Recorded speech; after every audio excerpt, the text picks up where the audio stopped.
Radio 404. Il est 15h30. C'est l'heure de 404 Play, votre chronique jeux vidéo sur Radio 404.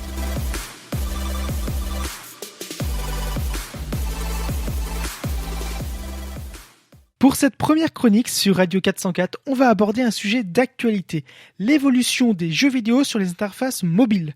Depuis des années, le monde du jeu vidéo ne cesse de se développer, de plus en plus de consoles apparaissent sur le marché et de plus en plus de jeux sont vendus à travers le monde. En parallèle, la communication à distance a connu d'importantes améliorations grâce à de multiples prouesses informatiques. On passe du Minitel au téléphone filaire, puis pour finir à celui qui sera intelligent et qu'on possède tous, le smartphone.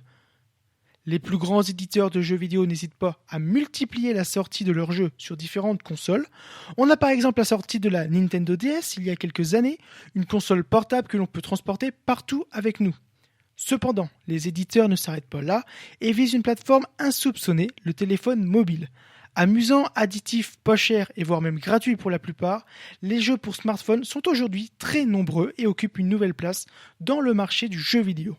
Les utilisateurs mobiles ont développé un certain engouement pour ces jeux que l'on peut télécharger depuis les stores.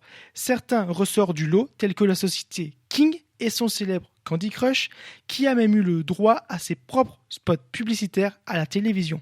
De quoi devenir totalement accro. Un chiffre cette fois très étonnant, seuls 3 des 20 plus importants éditeurs de jeux mobiles proviennent du monde de la console. On retrouve par exemple Electronic Arts qui rachète le studio PopCap Games, développeur du célèbre jeu Plants vs Zombies, qui sera adapté pour fonctionner sur notre téléphone. Sega participe aussi de son côté en développant Sonic, un jeu qui reprend les mécaniques de Temple Run.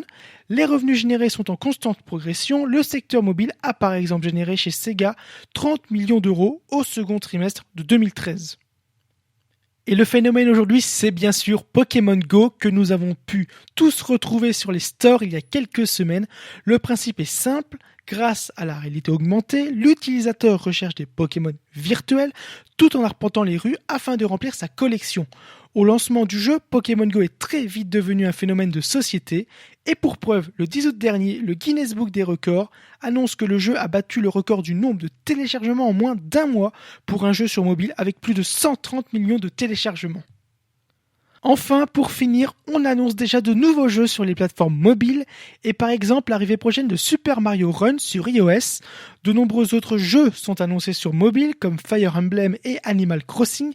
Ces 3 nouveaux jeux seront disponibles en free to start, c'est-à-dire qu'il sera possible de les essayer gratuitement, puis il faudra probablement payer pour jouer à la version complète. Les applications seront plus accessibles à tous, il n'est donc pas nécessaire de se munir d'une console, une carte que joue Nintendo avec cette annonce. Voilà, très très bonne journée à tous sur Radio 404. Radio 404. C'était 404 Play, votre chronique jeux vidéo sur Radio 404.